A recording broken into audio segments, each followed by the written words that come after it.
Maganda nga po mga ka-mindset. Ito na yung ginagawa namin. Patungan ng solar panel. Yan. Bukas maglalagay na kami ng solar panel. Okay na itong kabila. Tapos bukas ito naman. Maglalagay kaming tagwawalo ng solar panel.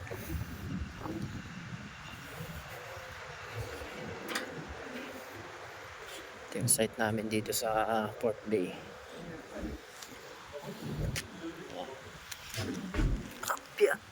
Yan, gasoline station niya isilalim.